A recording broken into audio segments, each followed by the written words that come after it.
Good morning, good afternoon, good evening. Welcome back for another video. In today's video, let's take a look at Benqi and their native token key and see where we can land with a price target for the 2024-2025 bull run. But before we dive on into this is not financial advice. This video is for entertainment purposes only. Please do your own research. I am not a financial advisor.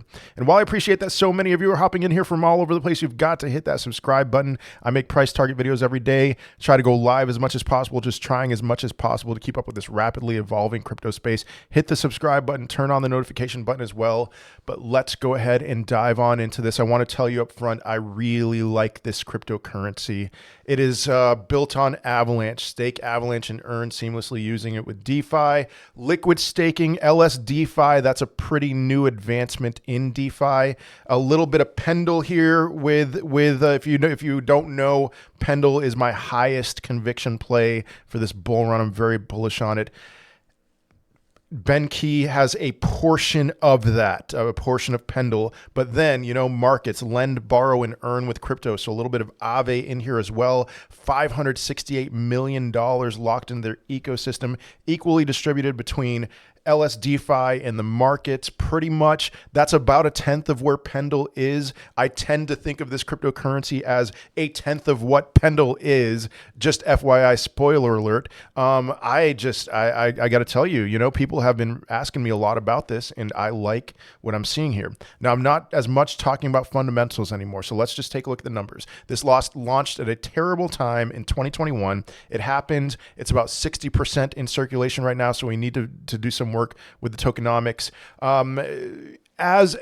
When you look at this chart, and we're going to compare it to the market cap chart, it can get pretty ugly here. I just don't really care if this is going to hit a new all-time high or anything like that. That's not what's important right now. We see it at 0.18 cents or 1.8 cents, excuse me. And so what I want to know is just how many X's could this do from here? Don't worry about the launch day price, especially considering the fact that, you look at market cap. Market cap has gotten as high as 125 million, a little more than 125. Currently, it's at 84 million. All time, it's at a new all-time high in market cap, not anywhere near there in price. That kind of thing will happen for a new cryptocurrency, something that's as new as Benqi is. Total supply, 7.2 billion. Already talked about that. Over the last year, it's been holding up pretty well. I see a chart like this, I'm not too concerned. I know that if you bought this anytime after January 1st, you're probably pretty frustrated right now. You just got to understand where we are. There's lots of opportunity still to make money, and I think the patient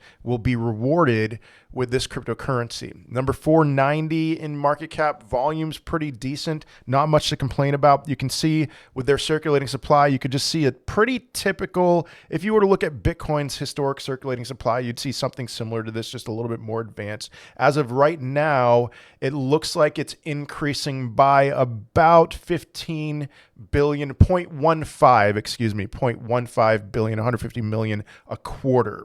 And so we got to keep that in mind. So in terms of projections as to where we're going to go, the increase is slowing down. That's a good thing to see. And you can see a little bit, this is really frustrating when this happens, but whenever I look at a chart, a supply schedule for a cryptocurrency on CoinGecko, for some reason the numbers are always off, but you can see just a general picture of what emissions are going to be. And so what do I mean by the numbers are always off? You can see on Masari.io, this is the right emission here. 4.49 billion is the exact amount of tokens in circulation.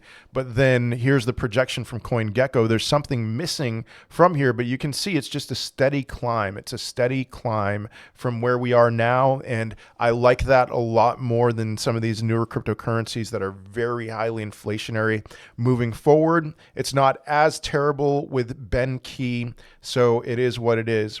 But okay, I believe this is getting to a $1.5 billion market cap. That is more than a 10x in market cap from its 2021 peak, and more than a 10x in market cap from where it is now. I just really like what I'm seeing with this. And again, a tenth of Pendle. I have on the conservative end that Pendle would get to $10 billion, but I think it would be somewhere between 10 and 20 billion. So that's why I land on 1.5 billion for market cap. Divide that by a $4.79 billion circulating supply. That is my estimate for where it's going to be by the end of this year. That gives us a price of 31.32 cents for the Key token. I know that there's a lot of people saying that this thing could go to $1. That seems very unlikely to me. That would put it, I mean, that would put it at a $5 billion market cap. Could it go to a $5 billion market cap? Sure, it could. I think that's a little aggressive for what we have with this. It's not an adoption crypto. It's very niche. What I would expect is TVL to just keep on increasing over time and for that to play itself out. But I mean, man, again, I just want to point this out. Current market cap, $84 million. TVL, $568 million. I love cryptocurrencies that have so much more in TVL versus the market cap. This is just like Pendle in that regard, just a smaller scale. So sky's the limit. Maybe it will go to $1. I'm not, I wouldn't be holding this at that point. You know, you could get a good 15x out of this, I think. So we'll see. But anyway, that is all I have for today. I hope you have a wonderful day, a wonderful rest of your week. I will most certainly be seeing you in another video. Peace.